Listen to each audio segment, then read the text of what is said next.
Remember, if all you see is all you see, then you don't see all there is to be seen. For anyone who is visually impaired in the audience, what up, first of all? As a visual description, I'll start by describing myself. I am a black African woman, 5'7" and some change. I'm wearing black flats. My hair is up in an interesting situation. And I've got on beaded earrings, Maasai earrings, and a black dress, which I call my power dress. I wear it when I need a bit of confidence.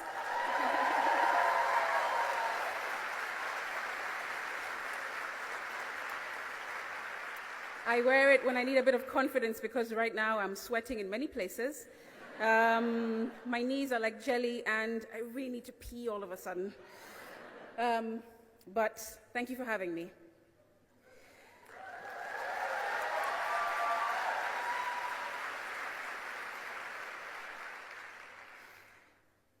I had my first major eye surgery in 2010. General anesthetic, knife to the eye, 2 hours instead of the quick 40 minutes they had anticipated, and it didn't work. In fact, I came out of theater having lost more of my already declining eyesight. You see, since high school, I had been losing my eyesight, very slowly, very gradually. And at the time, I had no idea why. Glaucoma wasn't a word I had ever heard before. None of my family had either. Then the ophthalmologist told me it's not just glaucoma, it's glaucoma the remix. He said that my glaucoma had already caused a lot of havoc in my eyes and that they will not be able to stop it. That it's more aggressive in black Africans because of the color of our eyes, and that I'll probably be blind by 25. Between then and now, I've had over 20 different procedures, trying desperately to get back even a tiny bit of what I lost long ago. I was a teenager then. As my friends were discovering their paths and future ambitions, I was thrust into a world of darkness, grappling with the heavy burden of visual impairment in little Mombasa Island on the coast of Kenya. It's one thing to go blind, but it's another thing to go blind in a society that clings on discrimination, steeped with traditional prejudices. My name is Senator Crystal Asige, a human that is crazy about amplifying the voices of those who are overlooked and underestimated, the underdogs, like I have always been. I'm a fervent believer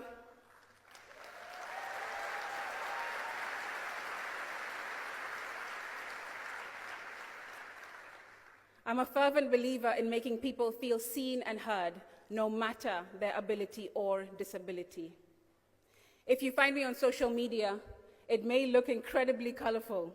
You'll see me in Parliament one day, in the studio the next, with politicians, the UK trade envoy to Kenya, then to a doctor's appointment in the evening. But in reality, all of who I am work harmoniously to fulfill my assignment, my purpose.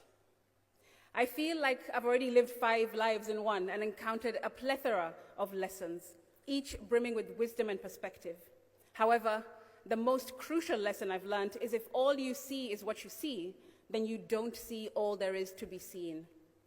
Let those words resonate, because they encapsulate my journey.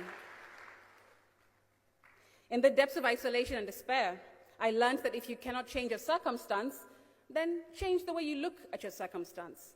Because what is the alternative? In my case, the alternative was to give up. But that did not sit well with me. So I made the choice to either accept what is or commit to what could be, and I chose the latter. It became crystal clear to me that there is a difference between visual impairment and disability. This is visual impairment, but this is disability.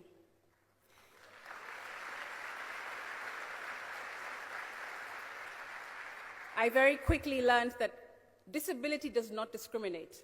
People do. In fact, disability can be the catalyst for unparalleled strength and adaptability. The most extraordinary gift my disability has given me is resilience, an unwavering determination to rise above adversity, and the ability to pivot and turn things around when they seem to be going left. I'm sure that's something that we all share here today as young people, right? Fast forward, the Dutch Ministry of Foreign Affairs found me in my work, just a needle in a haystack of change makers like you, and invited me to last year's summit.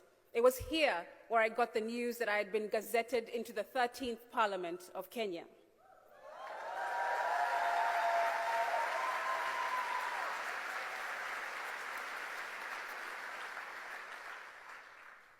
It was pretty wild. I came to one young world as an ordinary Kenyan, but returned home as a senator. Now, I'm at the heart of Kenya's dynamic political landscape, gracefully navigating its twists and turns. I am one of the youngest parliamentarians, one of the top performing female senators, and also voted top 40 under 40 in Kenya. Hey!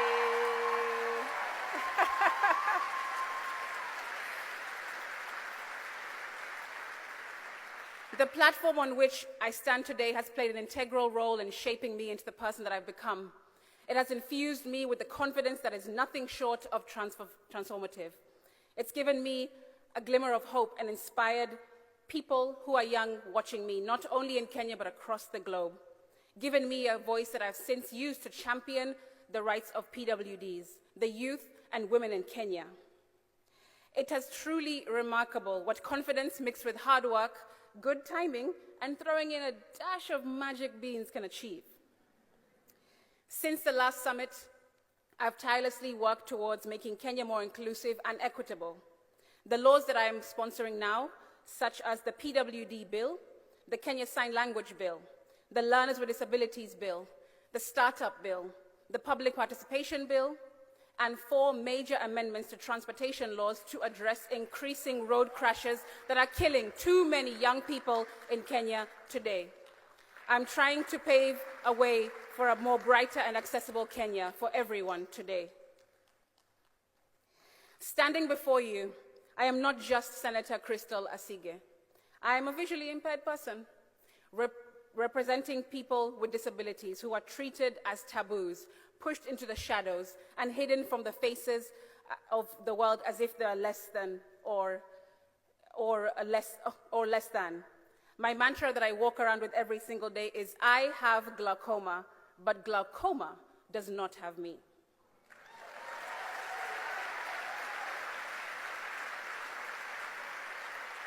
When I spoke to you a year ago, I wore the same hat, carrying the weight of those unheard voices.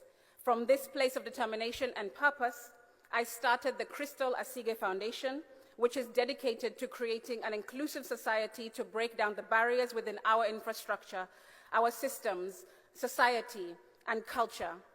I aim to open doors of opportunities to marginalized groups, especially PWDs. I haven't left my creative side behind, though, and I am still using music to get young people excited about current affairs. Maybe the next social media hashtag will read, Senator Crystal Asige sings in Senate. After this session, I hope you'll remember me as an example of a shattered stereotype. People with disabilities are not mere charity cases or prayer items in the neighborhood Bible group. No, we are individuals with skills, talents, and powerful inherent creativity that can surprise and elevate the world that you have never imagined. Though I am now a politician, I am a person first. I won't barrage you with geopolitics and geoeconomics. Instead, I want to focus on leaving no one behind. I'd like to remind you that leaving no one behind includes yourself. Give your all, be authentic, embrace all aspects of yourself, and don't ever hide. In keeping with this year's theme, peace and reconciliation can't work if we are separated and individualistic. It requires a collaborative endeavor. Remember, if all you see is all you see, then you don't see all there is to be seen. From here on out, ask yourself, who haven't you seen? What haven't you seen? And more importantly, what about you haven't you seen yet? Thank you very, very much.